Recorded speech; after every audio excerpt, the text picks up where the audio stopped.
Okay, so we have a typical exam question here that I'm going to work through. We have a triangle, ABC, and we're asked to do two things. We're asked to find the angle, ACB, this one here, and the area of the whole triangle. We're asked to find an angle of a triangle that we know some sides for, and that will initially make us think of trigonometry. And most of the trigonometry that we deal with at GCSE is to do with right-angled triangles. At the moment I have an isosceles triangle, which isn't right-angled, but I can drop a line from the apex to the base and bisect this triangle perpendicularly and create two right-angled triangles, A to here to C and A to here to B. So two right-angled triangles, they'll split it exactly in half. And I'm going to use that smaller right-angled triangle to find out the angle that I need. I'm trying to find that angle. Got my right angle. I know this is 10 centimeters. And if this is, split this in half because it's isosceles, this will be 4 centimeters and this will also be 4 centimeters. So dealing with trigonometry, I want to identify what sides I have. So here's my angle, which means that this is my adjacent side because it's beside my angle and it's between the angle and the right angle. And this side is opposite the right angle, which makes it the hypotenuse. So I want to remind myself which trigonometric relationship uses the adjacent and the hypotenuse. So I have my 9 letters to help me with that. Saw, ka, toa. Hypotenuse, but not adjacent. Adjacent and hypotenuse. So this is the one we're going to be looking at, the ka. So I'm going to write out what that ka reminds me of. It reminds me that the cos of an angle is equal to the adjacent divided by the hypotenuse. So the cos of my angle is going to equal the adjacent, 4, divided by the hypotenuse, 10.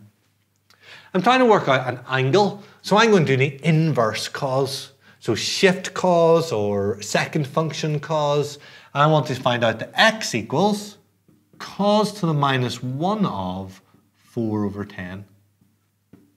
And that equals 66.4 degrees.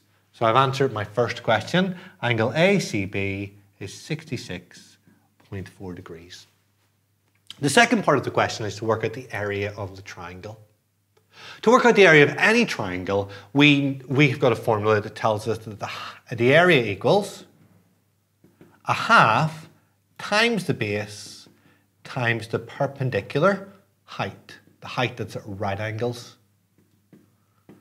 And in our triangle, we have our base, which is 8 centimeters. Our height is this length here from the apex to the base, which corresponds to this length here. So we're trying to find this. So we have a right angle triangle where we know 2 sides and we're trying to find a third. And that should alert us to the fact that we're going to need to use Pythagoras' theorem. Pythagoras' theorem tells us that a squared equals b squared plus c squared, where the 1 on its own is the hypotenuse, the longest side. So if I put in the numbers I have here, let's call this side x. I've got 10 squared, that's my hypotenuse, equals, well, it doesn't matter what order I have these, 4 or x, so 4 squared plus x squared. I could have those round the other way, it wouldn't matter. So 100 equals 16 plus x squared. Take away 16 from both sides, I get that 84 equals x squared. So to find out x, I need to find out the square root of 84. So x equals the square root of 84. On your calculator, that might come up as 2 root 21, which you can leave in your calculator at this stage, or you can write it as to 3 significant figures, which would be 9.17 centimeters. So this length here is 9.17 centimeters, which means the perpendicular height of our triangle is 9.17 centimeters.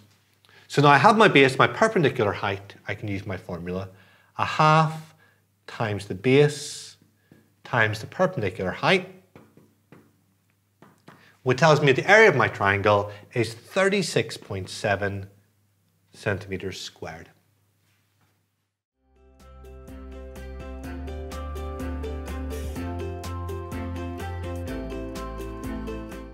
Okay, Okay, Mary, so let's have a look at this one. So solve x plus 2x equals 12. So what do you think you do first? Okay, well, I want x on its own, so I would put x equals 12 minus 2x. Okay, so a lot of the time we want to get x by itself, but what we want to do first is get all of these x's together. So can you see anything we can do with this? Get all these together in one place. Oh, okay, it's 3x, isn't it? Yeah, so absolutely. 3x equals 12. Oh, and so x equals 4. Brilliant, spot on, well done.